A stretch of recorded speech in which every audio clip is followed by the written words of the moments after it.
Ladies and gentlemen, welcome to the third and final seminar in the 2017 Engage seminar series, Liverpool UNESCO World Heritage Site, a status worth fighting for. And welcome to St George's Hall, a magnificent Grade 1 listed building. A competition was held in 1839 to design a hall suitable for music festivals and for meetings, dinners and concerts. This was won by a young 25-year-old London-based architect, Harvey Lonsdale Elms. There was also a need for assize courts in the city at the time, and a competition to design these was also won by Elms. In 1840, he combined both ideas in one project, and building work started the next year. He sadly died of tuberculosis in 1847, 7 years before the building was completed and opened in 1854. In 2004, this building and the surrounding cultural quarter was incorporated into the World Heritage Site. The city undertook a full restoration of the hall, costing £23 million, and it was officially reopened on the 23rd of April, which some of you will know as St George's Day, in 2007 by Prince Charles. We're delighted to be here, and we were offered a number of locations in this extraordinary building, and we finally settled upon the Civil Court because it enabled us so beautifully to conclude this seminar series, where you, our audience, actually become the jury, who will be invited at the end to give your verdict upon the original seminar question: is UNESCO World Heritage Site status worth fighting for? So keep that in mind. Tonight we're exploring the value, both financial and cultural, of the asset that is the World Heritage Site in all its various parts, not just the waterfront and the controversial developments at the vast and empty central docks. I've learnt that being declared a UNESCO World Heritage Site means that our city has an outstanding universal value, not only to us, the citizens of this great city, but to the whole of humanity. We will indeed look tonight at the monetary value that can be ascribed to those tangible assets of the World Heritage Site, something which has never been really appreciated or exploited in Liverpool. But there are also the intangible assets that we need to value and appreciate too. These are more difficult to recognise and monetize, and indeed maybe we shouldn't even try to. I'm thinking, for example, of the amazing nature of the people who used to run our city at a time when the docks were being built and trade established with the whole of the British Empire. They were pioneers, absolutely. Risk takers, definitely. People who sought new solutions to old problems that had confounded previous generations. World leaders in commerce and engineering, trendsetters in architecture and design, philanthropists who built a city in which today we take immense pride. What was it in our people that emerged at that time in our history? And has it all gone and been forgotten? Or can that intangible asset in our culture, that is the people who gave birth to this World Heritage Site, still emerge from within us to meet the challenges of a new age with the same drive and vision that shone through them. How do we enable this to happen? Do we need to retell the stories and achievements of those heroes of the past in order to unlock the potential heroes of the present and the future? Can UNESCO World Heritage Site status release that memory and help us here to create a narrative that looks forward and not backwards, that inspires and motivates, and at the same time resists the destructive temptation to nostalgia or resting on our laurels? Contributing to this discussion is Dr. Minja Yang, who has flown from Merida in the Yucatan Peninsula of Mexico yesterday via Paris today to be with us tonight, and Chris Blanford, who has only come up from London. But we're delighted. But first, let me explain that Engage at every meeting actively encourages connectivity between residents, stakeholders, and students of the city centre. And so I want to ask you now just to spend a brief moment introducing yourself to the people behind you or alongside you, whoever you never came here with tonight. So just a quick, what's your name, where are you from, and if we've got time, why you're here. Off you go. Introductions.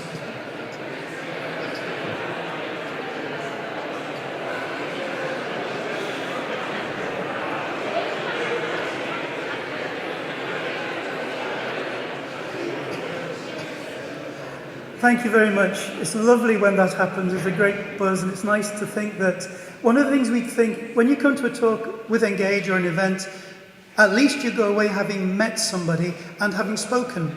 There are many events you can go to where you never speak and you don't meet anybody, but hopefully through our events, it's part of the culture of Engage, which is about connectivity and relationships, creating a greater network of a community within the city centre.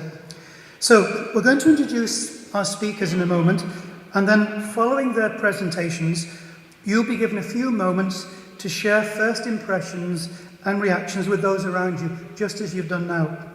Then we'll ask our panel members for their brief reflections, following which I will open the discussion to everyone. We will try to bring the proceedings to a close by 7:30. Please tweet during this final seminar. The hashtag is there, Liverpool World Heritage Site, Liverpool WHS hashtag, and we are at Engage Liverpool. I want to thank our sponsors who have made this event possible, Redwing Living and Alexander Wyatt Solicitors. So first I want to welcome and introduce our three local panellists this evening. In the far corner is Councillor Alice Bennett, who is the mayoral lead for Heritage and Design.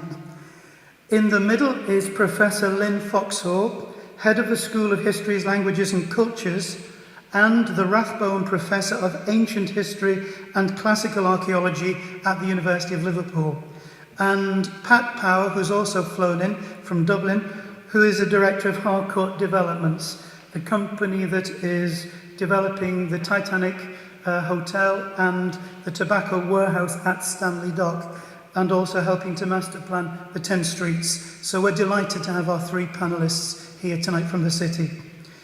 And let me now introduce our guest speakers. Our national speaker at the front is Chris Blanford. He is a heritage specialist, master planner and landscape architect. He is president of World Heritage UK, the charity that represents and promotes locally and nationally the interests of all World Heritage sites in the UK. Prior to this, for 40 years, Chris was chairman of CBA Studios, which stands for Chris Blanford and Associates, or Chris Blanford Associates, which undertakes heritage planning and landscape consultancy work. He remains a senior advisor to the practice. Chris is a fellow of the Landscape Institute and is a trustee of ICOMOS UK. For over 30 years, he's been an advisor to government and NGOs on heritage design, funding and environmental matters. These include the Commission for Architectural and Built Environment, the Millennium Commission, and the Big Lottery. During the past 20 years, Chris has been deeply involved with the planning, conservation and management of over 25 World Heritage Sites in the UK and overseas, including Stonehenge, the Tower of London, Giant's Causeway, Royal Botanical Gardens in Kew, Liverpool of course, Greenwich, Glenarvan and Durham, to name but a few of those 25. Chris and his team were the primary authors of the original nomination documents and management plan that resulted in the successful inscription of the Liverpool Maritime Mercantile City World Heritage Site in 2004. Since then, Chris has continued to advise on a number of successful World Heritage Site nominations, including in 2015, the National Botanical Garden in the heart of the intensively developed city of Singapore. Our UNESCO speaker tonight is Dr. Minja Yang, who is currently President and Professor at the Raymond Lemer International Centre for Conservation at the Catholic University of Louvain in Belgium. Minja is a Japanese national of Korean origin who began her career at the United Nations with the United Nations High Commissioner for Refugees from 1979 until 1989, when she transferred to UNESCO. Having served in the cabinet of the Director General of UNESCO as Chief of Emergency Unit and as Chief of Angkor Unit, while at the same time being head of the Intersectoral Task Force on Cambodia. She then joined the World Heritage Centre in Paris in 1994. After 6 years as head of its Asia-Pacific region and concurrently responsible for the Information and Documentation Unit of the World Heritage Centre, she was appointed Deputy Director of the UNESCO World Heritage Centre in Paris from 1999 to 2004, and Director for Museum Development and special projects on heritage and urban development from 2004 to 5. At UNESCO, she served as Director of the UNESCO Regional Office in New Delhi from 2005 to 2009 and was responsible for special projects on urban heritage for development. She also had key responsibilities at the World Heritage Centre and was coordinator for the World Heritage Cities programme. Currently, she is a UNESCO consultant on culture and development, specialising in World Heritage Sites and urban heritage management. Throughout her years at UNESCO, she specialised in programmes for the capacity building of local governments in cultural resources management, it's a mouthful, and here we go again, fighting urban poverty through heritage. Minja has spent a lifetime connecting the protection of the built environment heritage and the intangible living heritage with the promotion of cultural industries. It is a great honour to welcome such an experienced person to Liverpool, where the visitor economy is booming and both our architectural heritage and cultural offer have the potential to contribute hugely to the economic progress of our city. Please welcome to the podium Dr. Minja Yang.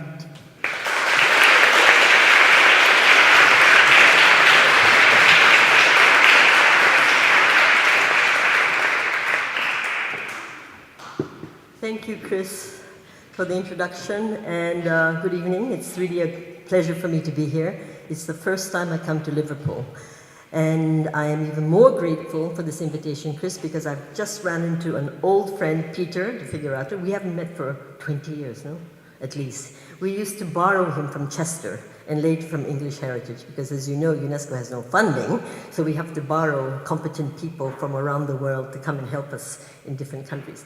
So today I am going to speak to you, or I'm supposed to speak to you, about heritage assets, where's the value? Now, since the issue seems to be, at least the The main issue, from what I understand, has been on the issue of contemporary architecture or high-rises within the World Heritage area or adjacent to it. I was looking on the internet of different sites, and as a matter of fact, I actually like contemporary architecture. And although I've devoted much of my career to heritage, the built heritage, my passion is actually in contemporary architecture, and especially what we call infill architecture. Contemporary architecture within a historic fabric, and that's my favorite subject. But the thing is, a lot of the buildings all over the world they look alike. And although a few cities can afford to get star architects to come and build to, help in the urban identity, they pay, millions, hundreds of millions of dollars to get star architects to come. But because the majority of the buildings are built by prefabricated building material, the originality of these buildings somehow are not there. And so very often you find sites and you absolutely don't know where they're from. I've just downloaded them from the internet, but I don't know where they're from. And so, like today, with 54% of the world population living in urban areas, and which is expected to rise to 70%, I think everybody agrees that the solution are compact cities, what we call dense cities. But do dense cities, which seems to be the only way to stall the continuing urban sprawl, but are skyscrapers really the only solution? Can't we find a density in other ways? So with the idea of values, since I'm supposed to be talking to you about values, I thought we should start from the so-called universal value as enshrined in the 2030 Sustainable Development Goals. Now this is the follow-up to the Millennium Development Goals. And so this is, the 17 goals of poverty alleviation, food for all, education for all, and the built heritage and culture actually comes in to number 11, which is to create sustainable cities. And the fact that the World Heritage Convention is set within UNESCO is because UNESCO was established as an agency to be creating a dialogue through mutual understanding, establishing peace through mutual, understanding between people. So why are cities, the issues of cities, part of UNESCO's activity? It's to do with the fact that cities are places where people from all corners of the world converge, first within the country, people from the countryside, or in many countries, in multi-ethnic countries, they converge in the city. So they have to be able to live together. All the people who don't know each other, who may sometimes speak different languages and different customs, they're neighbors now. So within a city, but at the same time we all know that history has made, the city has really been the hub of civilization because of the accumulation of capital, accumulation of the dialogue of people that come from all over. So cities have really generated a lot of the people's culture. And the World Heritage City, when a site is put on the World Heritage, especially cities, they are supposed to be exemplary for both, not just for heritage conservation, but exemplary for the universal values as enshrined in the 2030 Sustainable Development Agenda, which means cities that have to be ecological, cities that have to be inclusive, cities that have to find ways of alleviating poverty, and cities of generally for the well-being of the people, and also for the big cities to be able to support the medium cities, the small cities, and for them to be the hub of the territory surrounding it. So there's a lot of responsibility for World Heritage Cities. It's not just to become the next destination for tourism. There's a lot of responsibility behind it. So, as I said, these aspects of heritage and development, I won't go into it, but there's a lot of literature. All you need to do is Google search heritage and development, and you will find thousands and thousands of pages on this. And I have myself contributed to quite a lot of these articles. And so the conservation, the heritage and urbanization, sustainable approach is inclusive, aim to reduce the development impact on the environment and people. And the major challenge today is the competition between cities. You know, we're now living in a world of branding and ranking within cities. And when you look at some of the ranking criteria, you realize that culture in the environment is really a very important aspect of the ranking.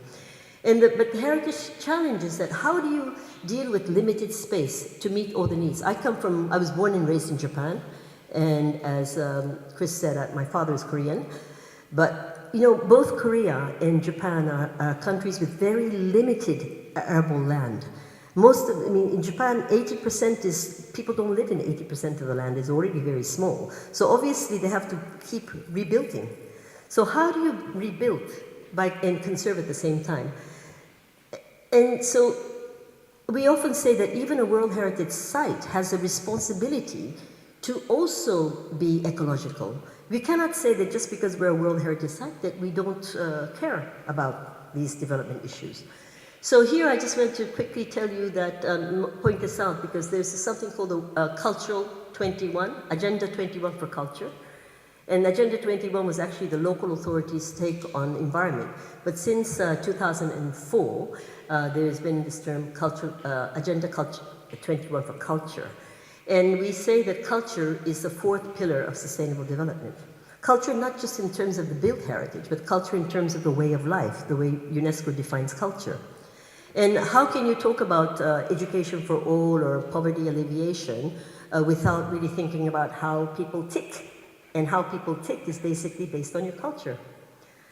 So here, I won't get into all of this, but in translating universal values, you have to translate them into principles that are understandable to people, into programs in order to implement, and by getting the buy-in of the people through participation. Because the World Heritage Convention, all these lofty international treaties, governments sign it, but how are you going to implement them if the people are not convinced and who people aren't participating? So as I often tell my students now, 99% of the World Heritage protected area are probably in private hands. You know, this would definitely be the case for most of Liverpool, wouldn't it? So there are all of these conventions and recommendations, and the ICOMOS charters. And I would like to draw your attention in particular to this new UNESCO recommendation called the Historic Urban Landscape. And this historic urban landscape is how to be able to conserve and modernize at the same time. How can you, and it's to look at the city as layers from every generation, but the new layer that doesn't necessarily undermine the past, and how to create a synergy and a harmony between the past and the present. So, but I wanted to also say that in the majority of heritage conservation areas of the metropolitan area of cities today, the conservation area is really between 1 to 10%. Now, I understand that in Liverpool, it's the great part of the historic center, but within the Liverpool municipality, I suppose it's no more than 10% or maybe a little bit more, I don't know. But, so there is this competition for land. However, why are you, and I wanted to point out a number of cases which has been raised at the World Heritage Committee.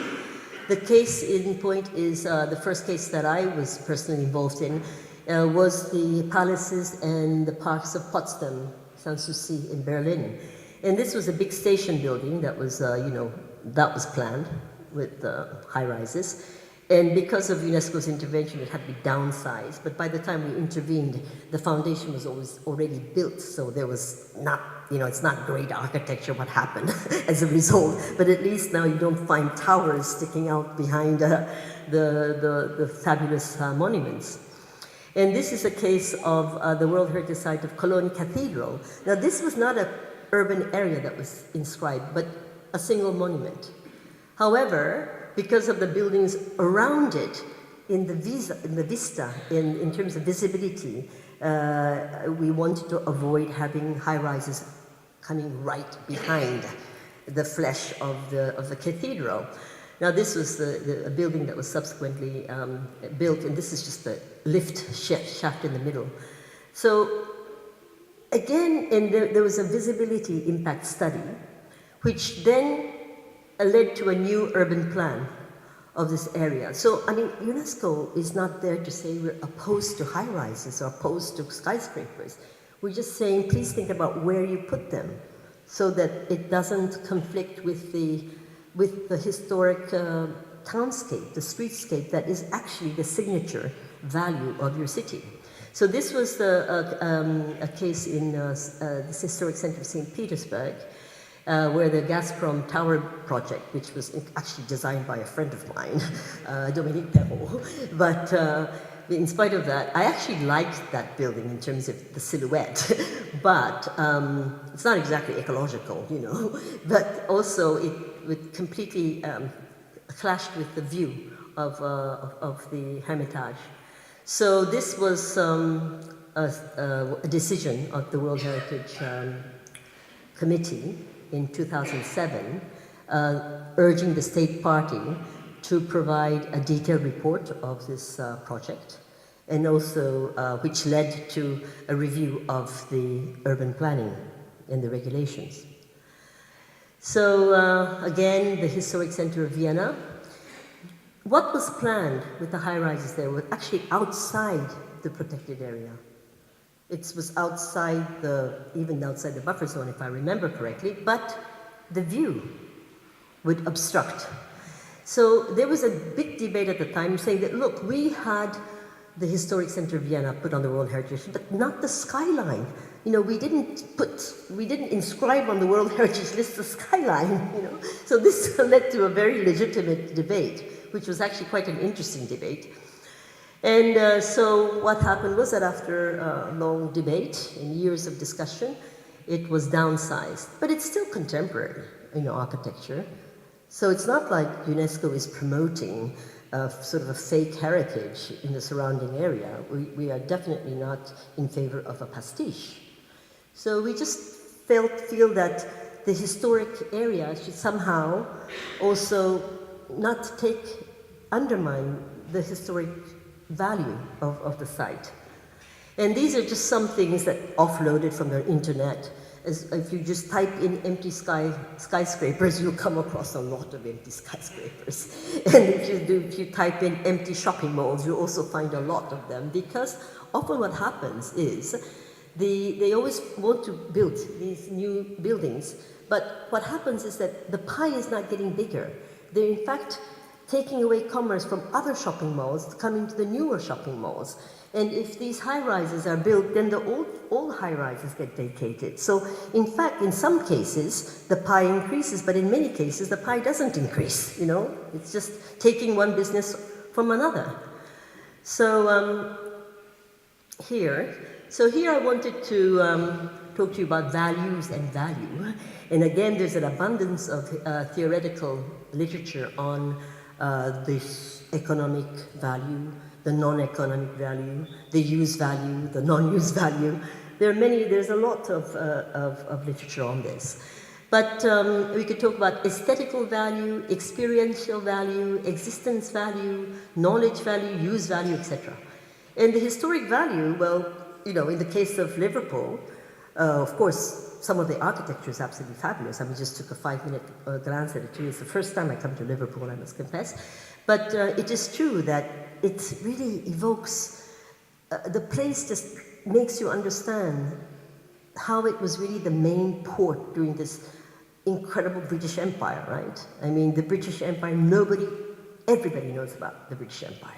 And having served in India for 4.5 years, you know, you go to a place like Calcutta and you're just mind-blowing how incredible the wealth of it is. But Liverpool is one of the great remnants of this, of the importance of the British Empire. So that historic value, but does it exist? Who cares? I mean, my nephew, who is in one of the leading universities in America, he says that I don't like to study history. I don't care about what happened in the past. But if you make the story interesting enough, then people will care. So I think that is what World Heritage is all about, you know? I mean, World Heritage, as I said, people go for that label because it makes to be on the next destination list for tourism. But the real value of World Heritage is in its education. And it's up to you, the local people, to make that story and to valorize that story, right?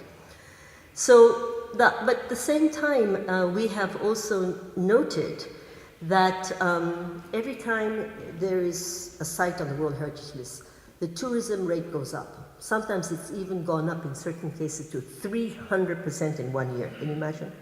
So among us, we used to say, if you find a site, don't put it on the World Heritage List, because it actually gets invaded by tourism. But at the same time, UNESCO is very much in favor of tourism as well, because we feel that it's a vehicle for education, the knowledge-based tourism. So these are some quotes from well-known theoreticians on the heritage. Every time cultural heritage contributes to artistic, educational, or social development, it is a source of value, aesthetical value, experience value, existence value, for which the production implies economic movement, and not to take this into consideration would lead to a lack of fundamental understanding. Culture value, on the other hand, has no common unit of account and is multidimensional, shifting, and probably includes components expressible only in non-quantifiable terms. And this is one of the problems, in the sense that it's very, very difficult to come up with this hard, quantifiable argument of why one should be investing in heritage. Because a lot of this experience of walking around in a beautiful place, admiring the buildings of the past, it's very difficult to quantify that, So heritage assets are economic goods. The term economic good applies to anything that generates flows of human well-being for anyone and for whatever reasons. The general assumption is that these flows are positive. Heritage contributes to well-being and does not detract from it. Economic goods may or may not have market value. Even if they do, market price may be a poor indicator of the economic value of the asset. I won't go into all of that because I want to show you a few case studies. I have 15 minutes left. So these PowerPoint can be made available to whoever wants it, okay? So I wanted to and also this one, job creation, I want to read this out. Restoration of buildings, roads, and other elements of the built environment with heritage value is a labor-intensive type of activity. Therefore, it has high employment content. According to the ILO, International Labour Organization, experience has shown that for the same level of investment in local construction, the use of labor-intensive technologies can create between 2 and 4 times more employment. Today, most of the challenge of countries in Europe and cities, municipalities, is a creation of employment opportunities, right? Because unemployment causes so much social problem that generation of employment was one of the key tasks today. So here is a professor from my university, Christian Ost, who also is one of the leading specialists on the issue of heritage value.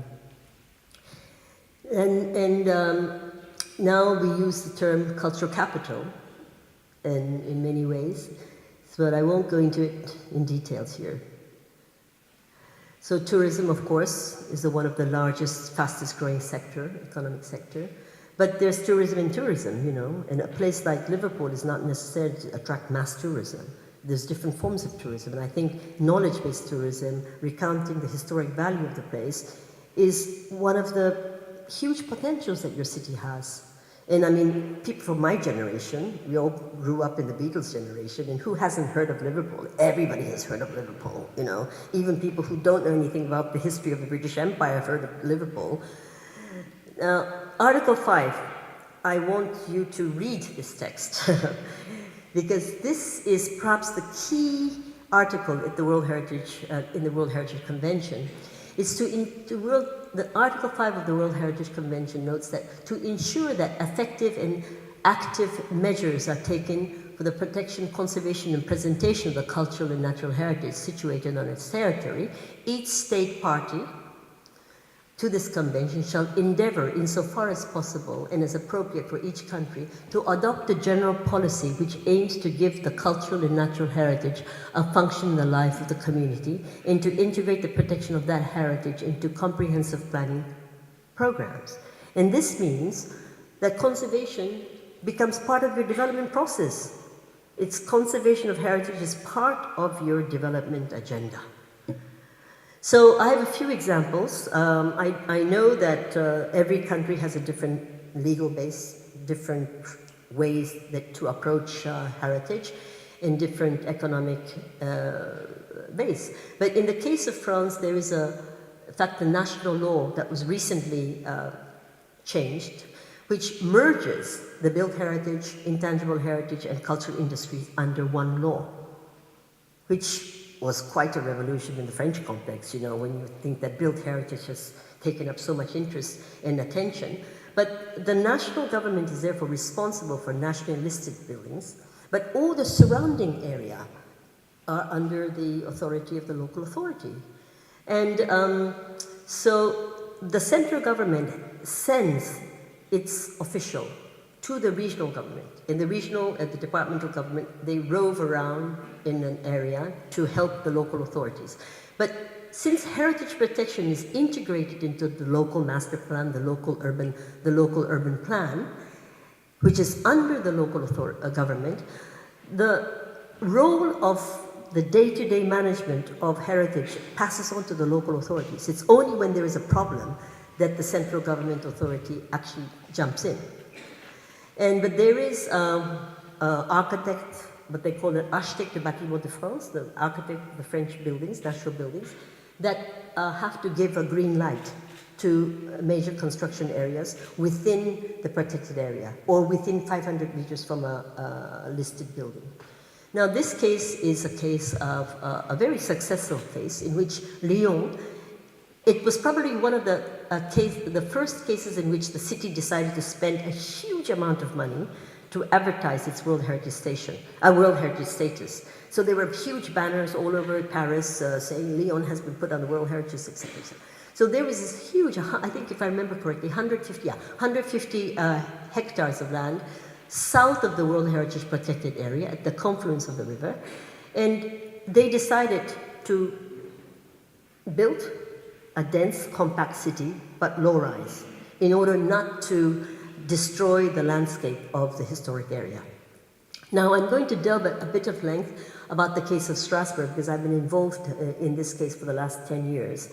Notably, in the last years, for the extension of the World Heritage Area. First, the core area, you know, the round thing in the middle, was inscribed in 1988.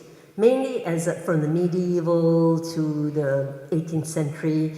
And then they decided recently, over the last 5 years, to work on World Heritage extension over the so-called Neustadt area of the city that was built during the German period of Strasbourg, because Strasbourg shifted, you know, between France and Germany like 3 times. And that whole area, the so-called Conran plan, was the new city that tripled the size of the old historic city. But the core area of the World Heritage is only really the symbolic area, but all of that surrounding area is the buffer zone. But the new development area towards Germany, towards the Rhine River, 250 hectares, that is a huge area. It's probably one of the biggest new development area taking place in France today. Now, this area, I don't have a better map, is in order to. So in France, what happens is that the port authorities, it's a national port authority, because Strasbourg was the second largest river port. It still is the second largest river port, but the activities have shifted further away from town. So this area, which was kept as a buffer zone against the war with Germany, is all of a sudden available. It's vacant, and it's industrial wasteland. So they're building up this area. It's a great opportunity. So of course, the World Heritage status of the core area shows the evolution of the architecture from the medieval to the 18th century. And the new extension of Neustadt is, you know, this goes beyond the 19th century to the 21st century. But the industrial area, and the timeline, this is one of the research that my students did, in identifying heritage even in the buffer zone and outside the buffer zone, in the new 250 hectares of land. So my students went and did some surveys of industrial. They're not sort of grand industrial heritage. It's not like, you know, the Bauhaus, Zollverein heritage. But instead of, in fact, they've decided to keep all the industrial buildings except one that they're going to actually demolish. So here in the main co-op building, they're going to be making a reserve of the museum because the city of Strasbourg has 11 municipal museums. So the stocks were scattered all over the place. So now they're going to put it all together in this building, the cooperative building, and going to be building an exhibition center as well. So this area, now the Citadel and the Starlet has just gone to, you know, these big, what was it called? The real estate market, the two huge ones in Europe, and they're now starting to market it. But what happens in France is that the local authority buys the portland, and they have to borrow money in order to do all the studies. They borrow money as a state enterprise. In this case, they've created what they call an SPL. It's called a local public company. And the local public company borrows money, does all the planning work. A landscape architect called Henri Bavard with his team, TER team, won the international competition to do the planning. And Alexander Shemetov is responsible for the part of the co-op. So by creating this new extension of the city, they're actually coming all the way up to the level, to the river that divides Germany and France. So you're talking about a potential catchment area of 35 million people within a 200 square kilometer area. And it would be a place for 6 million inhabitants with 2.8 million in the job market, right? So you see, and as the point that I was making is that even in this 250 hectare area, which is outside the World Heritage Area, it's even outside the buffer zone, but they have done a thorough study of the visual impact. So even if there are going to be high rises, but they've studied the profile from the river of the city, from the city of the river. And just like Neustadt, the German period, made their urban planning, putting the flesh of the cathedral as the vantage point. Even the new extension area in the Durmliv area will do the same thing. They have made a thorough study of from where you can see the spire of the cathedral and also the major buildings of the Neustadt area. So you see, this is a city that has decided to make heritage as a sales point. And the whole point is that heritage for them is going to be part of their development objective. And it's to enhance attractivity and uniqueness for investment, job creation, and social economic development.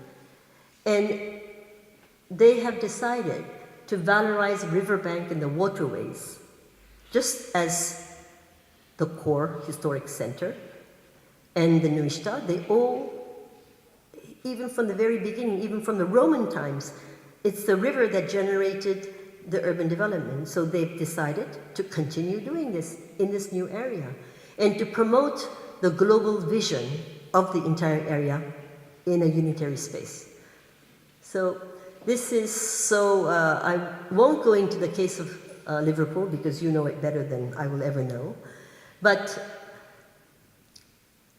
there are criteria, as you know, for the outstanding universal value.